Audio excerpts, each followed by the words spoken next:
I'd say about 4 or 5 years ago, anytime I would go out in the public arena, especially at restaurants, I would begin to have what I call a psychological sickness to my stomach. My spirit was burdened, is another way to put it, because it seemed like 95 out of 100 people were glued. And I mean glued. And I just... Hey, you didn't put your phone in the basket, sir. It's turned off. And do as I say, not as I do. I couldn't put words to it. And so Mark Clevenger and I were talking about it. He shared the same concerns. And he says, you got to read this book. And the title of the book was Alone Together. And then the author's latest book is this, Reclaiming Conversation. Alone Together was, the first half was about the growing artificial intelligence and robots, and then the second half was growing concern. And for the very first time, I found a way to think about and talk very specifically about what's really going on in this digital universe. Because Sherry Turkle not only is an MIT professor, but she is a psychotherapist. As far as I can tell, she's a humanist. I don't get any sense that she has a Christian worldview, though she may. But she writes as a very concerned therapist who's worked with lots of pathology and dysfunction in relationships. But so she has a good basic sense of what it is to be healthy in ourselves and in our relationships. Functional, at the very least. And this is astounding. If you don't get anything else out of today, you've got to buy this book. You can buy it for 17 bucks on Kindle. Or on the library for free. Or the library. Can I borrow yours? That's so Yeah. Yeah. What's a library? So anyway, and the other thing is I'm writing, I just felt like I wanted to write an article. So I've started writing an article, and it's probably going to be 20 or 30 pages. Might turn into a small book, I don't know. So some foundations. This is very important. Technology in and of itself is not the issue. I'm using a PowerPoint. Hello. And if you want to call me a hypocrite, that's fine. I've been called worse. Technology is not the issue in and of itself. If you have some pushback today in terms of some of the things that we're going to look at, that's fine, no problem. But it might be around the concept, well, you know, technology has really done so many good things. I totally agree. You know, I love my GPS. No more fold-out maps for me, among other things. Main goal today is start an ongoing discussion, a dialogue, a strategy among Orthodox Christians to help us know how to live in a sober and loving way in this digital universe. We will only barely scratch the surface. For this is none other than a viral tsunami whose enormous wave has us now clutching for debris to keep us and our kids from drowning.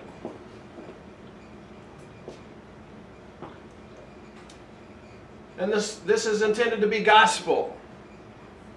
This is good news. But in my experience, unless we really understand the depth of the bad news, we won't really appreciate the good news. And the bottom line for this symposium is to find good news in this digital tsunami. In the world you have tribulation, be of good cheer. I have overcome the world. Greater is he that is in us than he that is in the world. All right, so let's start off. How did this digital universe come into existence? How did it happen so quickly and spread like wildfire over the entire civilized world? That's a good question. The other thing about this presentation, this is going to be a fire hose. There's going to be so much stuff. I apologize. I do not know how to break it down any simpler, and it's a fire hose. So if you, at any time you want to stand up and walk around or stretch or whatever, that's totally fine. Or Dexter. The boiling frog story, often used as a metaphor for the inability of people to react to significant changes that occur gradually or to events which have become commonplace. All right, where'd you start? The very first phone call, 1876. Very good, awesome. The first computer, awesome, very good. The first personal computer, awesome, man, very good. And then the first personal computer who likes us and talks to us, way cool. And then the first portable computer called a laptop. It only takes 10 people to carry it, but it's portable. And then the World Wide Web, awesome, very good. Since the mid-90s, the internet has had a revolutionary impact on culture, commerce, electronic mail, instant messaging, so forth, two-way interactive, World Wide Web, discussion forums, blogs, you name it.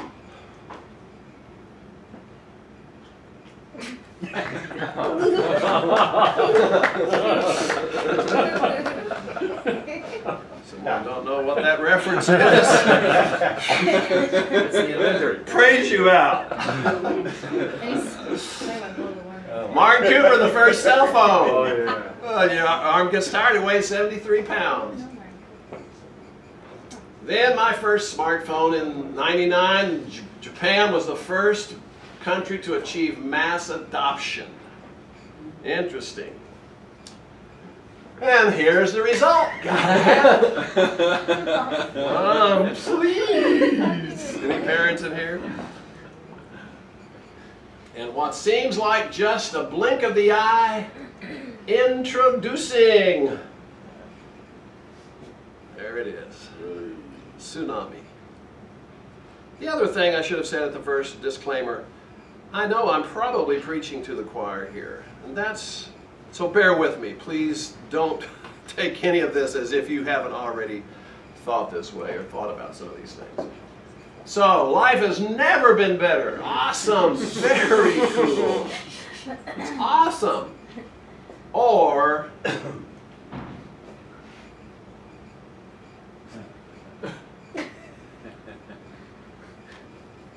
uh-oh.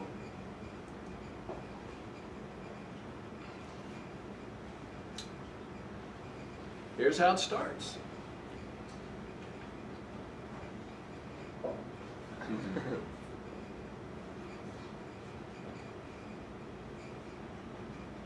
Very simple command to open an amazing universe of delights. Good for what we need. Pleasing to the eye. Also desirable for gaining wisdom.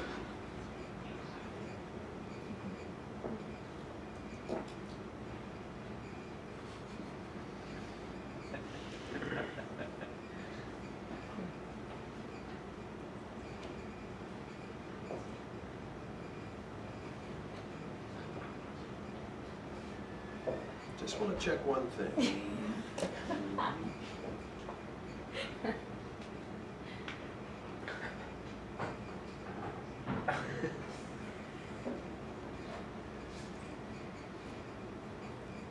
And you're in.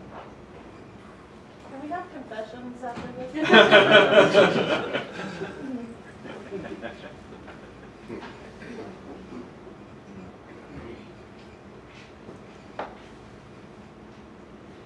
Don't miss this.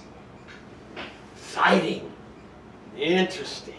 Right now. Don't think, just do it. Because it's awesome. There is an app for everything. My life is so much more interesting inside my head. You're so right.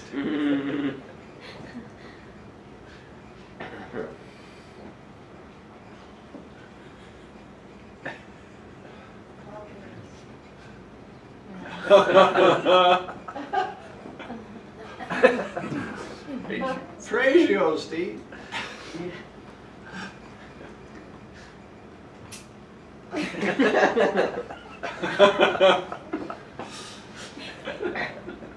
There's where you're supposed to be. May he rest in peace.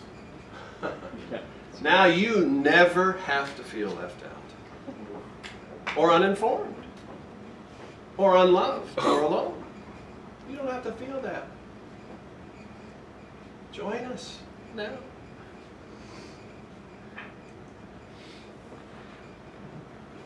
I love my computer. It's where my friends live. And everybody is always so happy and positive there. It's wonderful. That's not true on Facebook.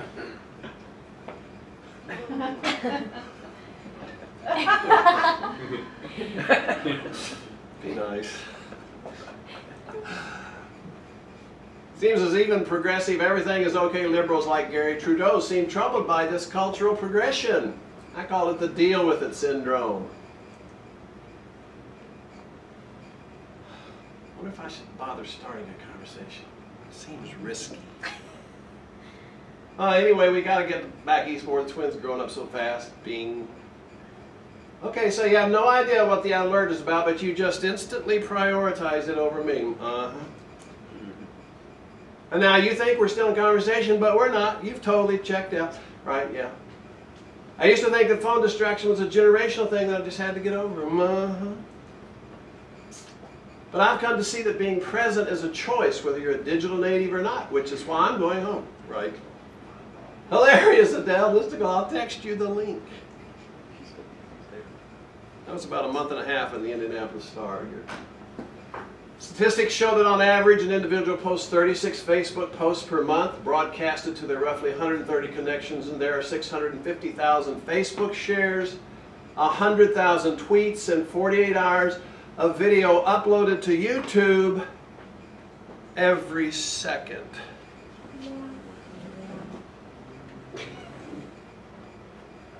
Which has created a new command. Who can think of this? There's a new command out there shouted at us everywhere by every business and organization. Be sure, who knows the command? Like us, like us. To follow us and like us on Facebook and Twitter. Makes me sick whenever I hear that. But it's with it. Time magazine, latest on average individual checks their cell phone 36 times a day.